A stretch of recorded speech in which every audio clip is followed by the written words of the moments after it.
Rayon മെറ്റീരിയലാണ്. റയോണിൽ കുറച്ചൊരു higher ക്വാളിറ്റിയിൽ വന്നിട്ടുള്ള ഒരു ഡ്രസ് മെറ്റീരിയൽ. ഒരു നേവി ബ്ലൂ ഷെയ്ഡാണ് വന്നിട്ടുള്ളത്. അതിൽ ഓൾ ഓവർ ഇതുപോലെ ബട്ടിക് പ്രിൻ്റാണ്. യോക്കിൽ ഒരു സെപ്പറേറ്റ് ഒരു ഡിസൈൻ കൊടുത്തിട്ട് അതിൽ ഫോയിൽ മിറർ വർക്ക് കൊടുത്തിട്ട് ഹൈലൈറ്റ് ചെയ്തിട്ടുണ്ട്. ലെങ്ത് വന്നിട്ട് 47-48 ഒക്കെയാണ് ലെങ്ത്.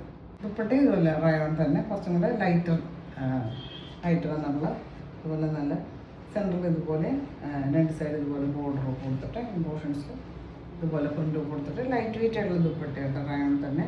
അതിൽ 240 ഒക്കെ നിയർ ലെങ്ത് വരുന്ന ലെങ്ത് ദുപ്പട്ടയാണ്. ബോട്ടം കൊടുത്തിട്ടുള്ളത് റയോൺ തന്നെ ഇതുപോലെ വെട്ടി പ്രിൻ്റഡായിട്ടാണ് വന്നിട്ടുള്ളത്.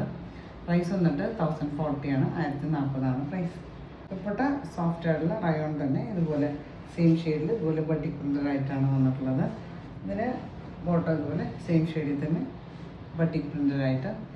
ദുപ്പട്ട അതുപോലെ ലൈറ്റ് വെയിറ്റ് ആയിട്ടുള്ള റയോൺ തന്നെ ഇതുപോലെ ബട്ടിക് പ്രിൻ്റഡായിട്ട്.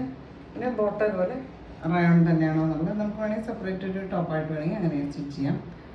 ദുപ്പട്ട റയോൺ തന്നെ സോഫ്റ്റ് ആയിട്ടുള്ള മെറ്റീരിയൽ ഇതുപോലെ ബട്ടിക് പ്രിൻ്റഡായിട്ട് വന്നിട്ട്.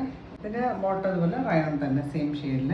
പിന്നെ ഞാൻ എപ്പോഴും പറയുന്ന പോലെ ഡാർക്കർ ഷെയ്ഡ് ബ്രൈറ്റ് ഷെയ്ഡ്സ് ഒക്കെ നമ്മൾ ഫസ്റ്റ് വാഷ് കളർ ഗാർഡിൽ വാഷ് ചെയ്യുക, അല്ലെങ്കിൽ ഉപ്പ് വെള്ളത്തിൽ സോൾട്ട് വാട്ടറിൽ വാഷ് ചെയ്യുക.